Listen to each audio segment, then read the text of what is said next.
সম্প্রীতির অনন্য নজির হাসনাবাদের কুমারপুকুরে ৩০০ বছরের প্রাচীন মা বেতশ্রী কালীর পুজো ও ৮ দিনের মেলা ঘিরে উৎসবের আমেজ। ভারত বাংলাদেশ সীমান্তবর্তী হাসনাবাদের কুমারপুকুর গ্রামে প্রাচীন বেতশ্রী কালী মন্দিরকে কেন্দ্র করে শুরু হয়েছে বার্ষিক পুজো ও মেলা। আনুমানিক ৩০০ থেকে ৩৫০ বছরের পুরনো এই মন্দিরের সঠিক প্রতিষ্ঠাকাল আজও অজানা থাকলেও একে ঘিরে রয়েছে এক অলৌকিক ইতিহাস ও জনশ্রুতি।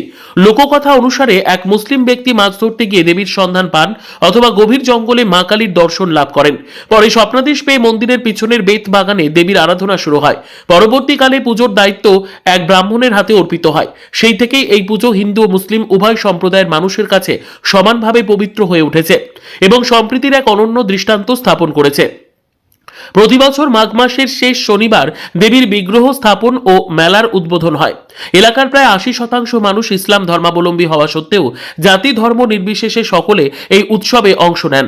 ৮ দিনব্যাপী চলা এই মেলায় মন্দির সংলগ্ন মাঠে প্রায় ৪৫০ থেকে ৫০০টি বিভিন্ন সম্ভারের দোকান বসেছে।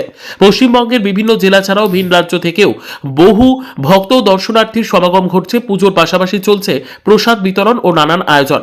প্রশাসন ও স্থানীয় মানুষের সহযোগিতায় প্রতি বছরই এই মেলা বৃহৎ আকার ধারণ করছে। সুন্দরবনের কোল ঘেঁষে অবস্থিত কুমারপুকুর গ্রাম আজ বৈচিত্র্যের মধ্যে ঐক্যের এক জীবন্ত উদাহরণ হয়ে উঠেছে।